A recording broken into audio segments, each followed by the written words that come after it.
नमस्ते सबैजनालाई welcome back to my channel. आजको भिडियोमा चाहिँ कसरी अस्ट्रियाको वर्क परमिट चेक गर्ने, फेक छ कि जेन्युन छ भनेर। यदि हजुरलाई यो वर्क परमिट यो कन्ट्र्याक्ट पेपरहरू डाइरेक्ट कम्पनीबाट आएको हो भने धेरै जसो फेक हुँदैन। कुनै थर्ड पार्टीबाट आइरहेछ भने चाहिँ फेक हुन्छ। हजुरलाई उहाँहरूले प्रिपेमेन्ट माग्नु भएको छ, पर्मिट पछि पनि पेमेन्ट मागेर मात्र पर्मिट दिनुभएको छ भने अस्ट्रियाको केसमा धेरै जसो पर्मिटहरू फेक हुन्छ। यहाँ हाम्रोमा पनि धेरै क्वेरिजहरू आएको थियो र धेरै पर्मिट चाहिँ फेकै थियो। कसरी चेक गर्ने भन्दाखेरि सुरुमा यो क्युआर कोड स्क्यान गर्नुहोस्, त्यहाँबाट पनि धेरै कुराहरू थाहा हुन्छ। हजुरको पासपोर्ट नम्बरहरू देखाउनु पर्ने हुन्छ।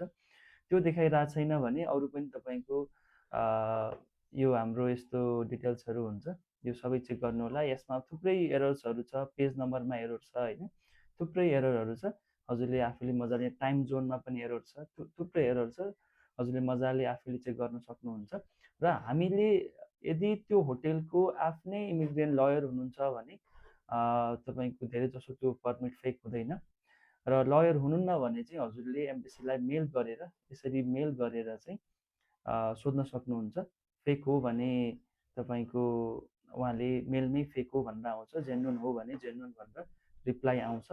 र अस्ट्रिया एम्बेसीको मेलको लागि हजुरले यहाँ गएर Austria embassy in new Delhi लेख्नुभयो भने, यहाँ कन्ट्याक्ट डिटेल्समा जानुभयो भने यहाँ कन्ट्याक्ट डिटेल्स सबै आउँछ। र हजुरले एम्बेसी र कन्सुलर सेक्सन दुवैलाई मेल गरेर सोध्न सक्नुहुन्छ। मेलको रिप्लाई विदिन 1 to 2 weeks आउँछ र हजुरको वर्क परमिट जेन्युन हो होइन थाहा हुन्छ। हस्, thank you for watching, have a good day.